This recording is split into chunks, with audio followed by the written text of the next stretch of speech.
નમસ્કાર મિત્રો, સ્વાગત છે તમારું આપ સૌની સિયારી ચેનલ યાની ગુજરાત યુટ્યુબ ચેનલમાં હું નિકુંજ પરમાર આપ સૌનું તહે દિલ સ્વાગત કરું છું। તો મિત્રો, આજના વિડીયોમાં ચર્ચા કરીશું કેન્દ્રના ધોરણે રાજ્ય સરકારે પણ પેન્શનરો અને નિવૃત્તિ કર્મચારીઓ માટે કરી મોટી જાહેરાત।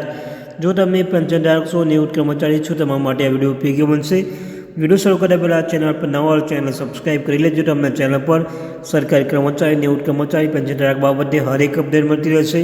તો આપણે આ ચેનલ એટલે કે આને ગુજરાત યુટ્યુબ ચેનલને સબસ્ક્રાઈબ કરવાનું ભૂલશો નહીં। ચાલો યુટ્યુબ ફેમિલી મેમ્બર વધારે સમયને બગાડતા આ વિડીયો શરૂઆત કરું છું।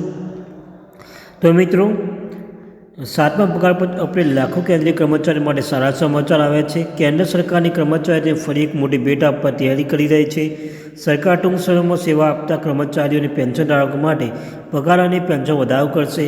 આનાથી કર્મચારીઓને સીધો જ મોટો ફાયદો આર્થિક લાભ મળશે। સરકારે આ સંદર્ભે મહત્વપૂર્ણ અપડેટ જાહેર કર્યું છે। ચાલો આપણે કર્મચારી પગાર અને નિવૃત્તિ લોકોના પેન્શન વધારા વિશે વિગતવાર જોઈ લઈએ। તો મિત્રો, પગાર પંચના રચના અને અમલીકરણમાં રાહ જોઈ રહેલા લાખો કેન્દ્રીય કર્મચારીઓને હવે સરકાર તરફથી મોટી ભેટ મળવા જઈ રહી છે। હાલમાં નવા પગાર પંચ લઈને ચર્ચાઓ ચાલી રહી છે કે 8મો પગાર પંચ અપડેટ સમાચાર તે દરમિયાન સરકાર દ્વારા સેવા આપતા નિવૃત્ત કર્મચારીઓને પગાર પેન્શનમાં વધારો લઈને મોટા સમાચાર આવ્યા છે।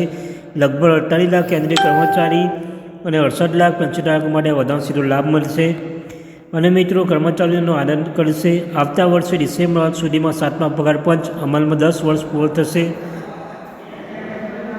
આવતા 10 વર્ષ પૂર્ણ થશે અને દર 10 વર્ષના નવો પગાર પંચ બનાવવામાં આવશે અને પગાર પંચના ભલામણો 8મો પગાર પંચ કબ લાગુ હોગા કરવામાં આવશે। તેથી હવે કેન્દ્રીય કર્મચારીના 8મા પગાર પંચની રચનામાં આતુરતાથી રાહ જોઈ રહ્યા છે। કર્મચારીઓ આશા છે કે આ નિયમ 1 જાન્યુઆરી 2026 નિયમો મુજબ લાગુ કરવામાં આવશે। તેમણે જણાવી દઈએ કે સરકારે હજુ સુધી કોઈ અંગે કોઈ સત્તાવાર જાહેરાતની પુષ્ટિ કરવામાં આવી નથી। અહેવાલ અનુસાર 8મા પગાર પંચ 1 જાન્યુઆરી 2026થી અમલમાં આવી શકે છે। જો આનો અમલ થશે તો કર્મચારી પગાર અને પેન્શનમાં નિવૃત્તિ કર્મચારી પેન્શન મોટો વધારો થશે। ગયા મહિને ઓક્ટોબરમાં સરકારને કેન્દ્ર સરકારના કર્મચારીઓને 3% વધારાની ભેટ આપી રહી છે।